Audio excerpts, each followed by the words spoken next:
Here we go. 1, 2, 3. It's positive. Oh my God. Oh my God, I'm shaking. It's really positive. It's positive. Oh my God. Look. I'm shaking.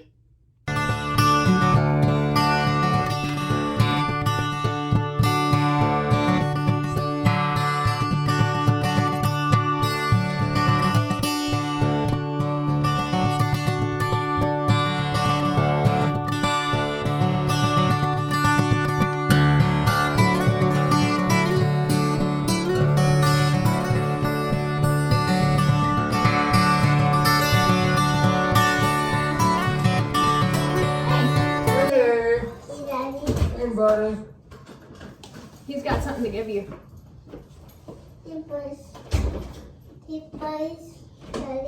Oh, what is that?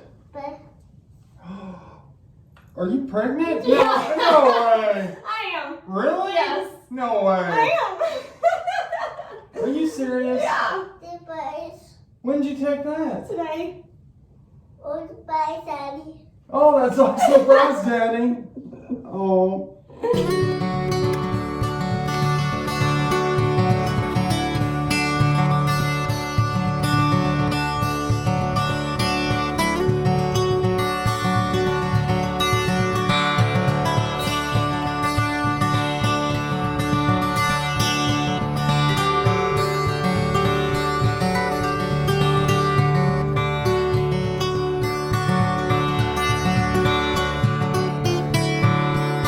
Hey everybody, Ryan here.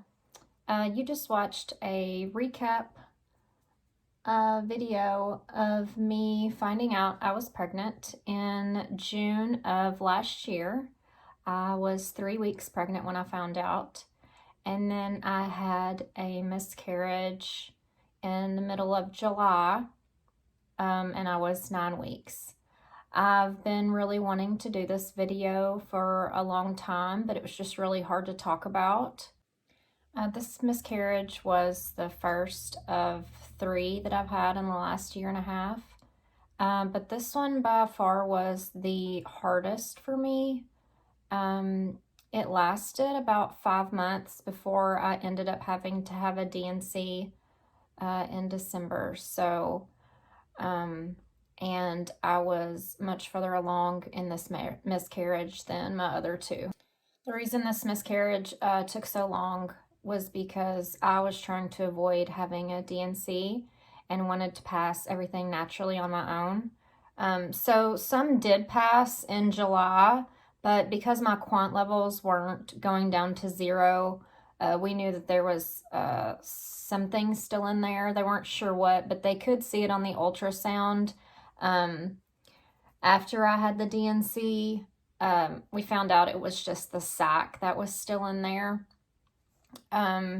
So one of the really hard parts about this whole process was having to go in and have lab draws every week for my quant levels, and having to go into the doctor's office and see all these pregnant women sitting there for their appointments, and then some of them coming out with ultrasound pictures.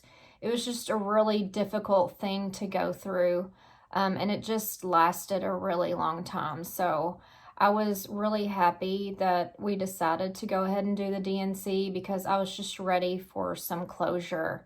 I just needed the whole thing to be over with, dealing with it for that long. And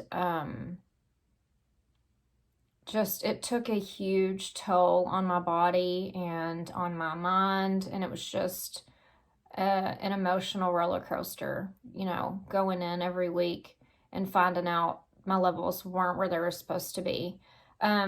Also during this time, before we decided to do the D&C, I tried several things on my own from some videos and research that I had done. I tried drinking certain teas. I tried taking certain vitamins, different herbs. The doctor even prescribed Cytotec to me 3 different times throughout those months, and it never worked for me. I guess it just wouldn't my body wasn't responding to the medicine. So I really tried everything I could to avoid doing the procedure. But in the end, it was good for me to go ahead and get that over with so I could try to start healing. I know there's other women out there who've experienced this, and it's just something terrible to go through. Having to grieve for that long, and I just want you to know that if this is something that you're going through, I'm praying for you and thinking about you. If there's anything that you want to talk about with me, I'm here for you. Any questions that you may have, just please do not hesitate. I want to be able to help anyone who's going through something like this. So we will see you in my next video, and have a great day. Thanks, guys.